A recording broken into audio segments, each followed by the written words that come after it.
ICICI bank की पूर्व CEO Chanda Kochhar को कभी सफल महिलाओं के आकाश का सितारा माना जाता था। वेणुगोपाल धूत ने बाजार को समझने की अपनी क्षमता के चलते वीडियोकॉन ग्रुप को भारत की सक्सेस स्टोरी का दूत बना दिया था। कभी बहुत सारे लोगों का रोल मॉडल रहे ये लोग जेल की सलाखों के पीछे हैं। आइए समझते हैं क्या है लोन फ्रॉड केस, जैसे चंदा कोचर ने अपनी पोजीशन का फायदा उठाकर करोड़ों कमाए और वेणुगोपाल धूत ने भी लोन की रकम की लॉन्ड्रिंग करके बैंक को कोचर के साथ मिलकर चूना लगाया।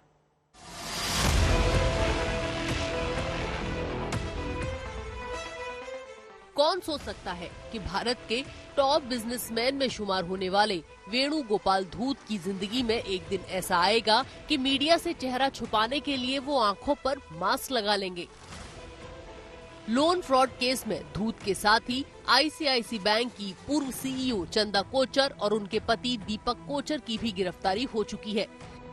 तीनों को ही 28 दिसंबर तक कोर्ट ने सीबीआई की कस्टडी में भेज दिया है।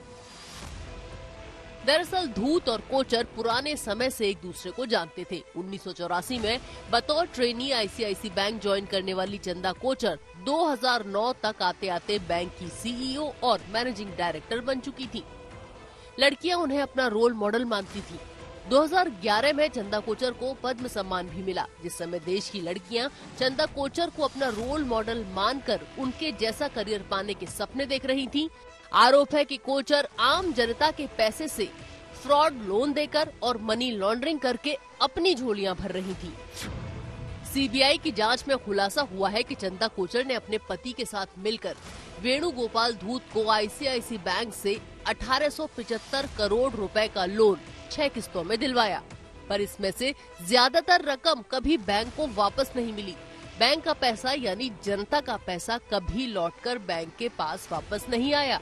इस लोन को नॉन परफॉर्मिंग एसेट्स की कैटेगरी में डाल दिया गया और इस लोन से बड़ी रकम चंदा कोचर के पति की कंपनियों के खाते में पहुंच गई। इस मामले में वेणुगोपाल धूत ने सीबीआई को बयान दिया है कि चंदा कोचर ने आईसीआईसी बैंक से उनको दबाव में लेकर तभी लोन दिलवाया जब वो चंदा के पति दीपक कोचर की कंपनी में निवेश के लिए तैयार हुए। आईसीआईसी बैंक से धूत को जिस दिन 300 करोड़ की लोन की किस्त मिली, उसके अगले दिन ही उन्होंने दीपक कोचर की company new power renewable private limited यानी NPRL के खाते में 64 करोड़ रुपए ट्रांसफर कर दिए।